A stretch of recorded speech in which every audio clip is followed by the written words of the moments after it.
Colonial rulers destroyed the proof of who really built Great Zimbabwe. The truth was deliberately buried and stayed hidden for years. Great Zimbabwe is the largest ancient ruin south of the Sahara. 250,000 square meters of dressed stone walls still stand today. Nobody used mortar, yet these walls stood for over 800 years. Run your hand along the wall and feel no gap. Each block was split to lock against the next, all by hand. The tallest wall rises 11 meters, taller than 3 men. The curved walls lean inward, and that is what holds them up. Buried in these hills is a mystery Europe refused to believe. For 400 years, the ruins lay lost under gray, silent bush. No name, no inscription, and no builder was ever written down. So everything we know is dug slowly from the red earth. The rock itself gave the whole country its name, Zimbabwe. Zimbabwe means houses of stone in the old Shona tongue. A soapstone bird from these ruins now flies on the flag. Its story begins around the year 1100, deep in southern Africa. Herders and farmers settled these hills near good grazing and water. They were the ancestors of today's Shona people, not foreigners. Slowly, a small village grew into a powerful trading capital. At its peak, 18,000 people lived in and around it. It was one of the biggest cities in the medieval world. Its wealth came from one thing above all else: gold. Gold was dug from the plateau and carried to the coast. Cattle, gold, and ivory made the kings of this valley rich. By 1300, that gold reached ports thousands of miles away. From there, it sailed north to Arabia, Persia, and beyond. Traders brought back Chinese porcelain and blue glass beads. You can still see blue glaze on dug-up shards. This proved the city traded across the entire Indian Ocean. Some glass beads here came from as far away as India. Fine gold jewelry was buried with the most powerful chiefs. The rulers grew rich, and the rich built in stone. Only the elite lived behind the great granite walls. Everyone else lived in mud homes long since crumbled to dust. No machine, no crane, and no wheel built any of this. The builders had only fire, iron chisels, and endless human labor. They quarried the granite straight from sun-cracked hills nearby. Fire heats the rock, then cold water cracks it into slabs. Those natural slabs became the perfect bricks for the walls. Every stone was carried, split, and placed by pure human muscle. 1,000,000 blocks in one wall, and nobody knows who raised them. Not one block was cemented, yet the courses never slipped. Building it took generations of patient, back-breaking work. The great enclosure is the crown of the whole site.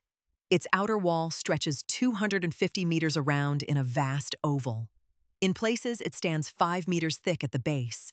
Nobody wrote down who raised these towering mortarless walls. A carved chevron band runs along the top like a frozen serpent. It may mark water, fertility, or a great ancestral snake. Inside the enclosure hides its strangest structure of all. A solid conical tower rises 9 meters from the ground. It looks like a giant granary, but it is completely solid. There is no door, no chamber, and no staircase inside. Archaeologists tunneled into it and found only more rock. So why build a massive tower that leads absolutely nowhere? The best guess is that it symbolized a chief's full granary. A full granary meant gold, grain, and real earthly power. The tower may have said, "This ruler feeds his people." But nobody truly knows, because no record survives. Nowhere in these ruins is there a single written word. Even the sacred gray hilltop above the city hides its secrets. That hilltop held the oldest and holiest part of the site. The hill was a natural fortress of huge gray boulders. Kings climbed narrow stairways cut between the towering rocks. Here the kings ruled, and priests watched the turning sky. Below, potters, smiths, and weavers filled a busy town. You would have heard cattle, hammers, and bartering crowds. 8 carved soapstone birds once perched on tall columns. Each bird blends an eagle with strange, human-like features. No other African culture ever carved figures quite like these. The birds may have linked each king to the dead ancestors. Then, around the year 1450, the great city was abandoned. Within 2 generations, its people had vanished for good. Nobody knows for certain why they left it all behind. The gold trade may have shifted to newer towns up north. The gold ran dry and the trade collapsed. By the 1500s, the Great Court already stood almost empty. Its power split into 2 rival kingdoms far to the north. The kingdom's power faded and never returned. When the rains failed, the fields turned gray, cracked and dead. A proud capital was ruined within a generation. Whatever the cause, the great city fell silent and empty. Whole villages fell silent, then vanished for good. The bush slowly crept back and swallowed the ruins whole. For 400 more years, the walls waited, forgotten in the grass. And still, not one carved word names the people who built it. Then, in 1871, a German named Karl Mauck stumbled onto them. He was stunned by the sheer scale of the silent monuments. Nobody in Europe would believe Africans had built it. So he invented a fantasy to explain the mystery away. He claimed the ruins were built by the Queen of Sheba. He tied them to King Solomon and the lost land Ophir. It was a racist myth, but it spread fast across Europe. The idea that white foreigners built the city took deep root. And that convenient lie became very useful to powerful men. Cecil Rhodes and his colonists were seizing this very land. A city built by Africans made their conquest look like theft. So thousands of Shona were driven off their ancestral land. A city built by foreigners made the theft feel almost justified. Treasure hunters were sent in to strip the ruins of gold. Stolen gold mattered more to them than a lost history. They dynamited floors and destroyed priceless evidence forever. Centuries of proof perished in the churned soil. Layers of the past were smashed and scattered for a little gold. Only in 1902 did a law finally curb the worst looting. Then real archaeology finally began to fight back with facts. In 1905, David Randall McIver excavated the site properly. He found the ruins were medieval and the finds were African. There was no trace of Phoenicians, Sheba, or any foreign hand. The evidence pointed straight at the ancestors of the Shona. But powerful people did not want to hear that plain answer. So in 1929, another archaeologist returned to settle it.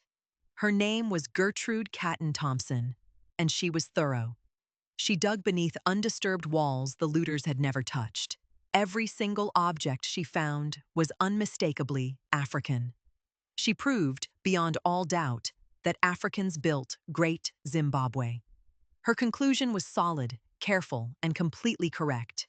Yet the colonial government still flatly refused to accept it. They wanted the foreign builder myth taught to children as fact. By 1970, the government had censored this history for years. Guidebooks were ordered to stay silent on who built it. Scientists were pressured to soften or hide their findings. Some were even blocked from publishing the plain truth. It was one of few states to ban its own real history. The monuments themselves screamed African, but the state lied. Only when the country won independence did the truth win too. In 1980, the new nation proudly renamed itself Zimbabwe.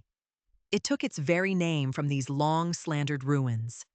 The soapstone bird became the proud symbol of a whole nation. A stolen history was finally handed back to its true owners. Radiocarbon dating puts the walls at well over 900 years old. Today, the ruins are a protected World Heritage treasure. But real mysteries still cling to the silent gray monuments. We still cannot say what the 9-meter conical tower was for.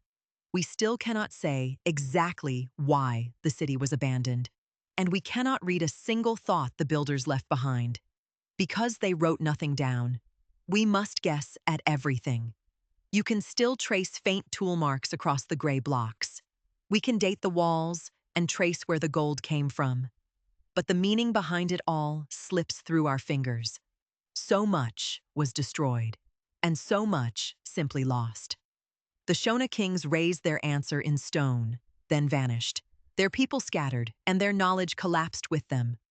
Gray walls that shouldn't be possible, yet here they stand. No mortar, no writing, no foreign help, and no machines. Just skill, patience, and the will of an African kingdom. 250,000 square meters, all raised by hand. It is one of the greatest achievements of the ancient world. And for a century, powerful men tried to erase that fact. The walls outlasted the empire that tried to steal their story. You can still walk these gray walls right where they rose, silent, mortarless, and almost impossibly precise. Stand inside the great enclosure, and the old questions rush back. How did they fit 1,000,000 blocks with no mortar? How many long years of labor did each wall truly demand? And why raise a solid tower that opens onto nothing? The builders are gone, and the gray monuments will not speak. Great Zimbabwe remains one of Africa's greatest enigmas, proof that a mighty African kingdom rose here on its own. You can still walk these walls, right where they were raised. In the highlands of Zimbabwe, the houses of stone still stand. Next, 40-ton stone heads moved 90 miles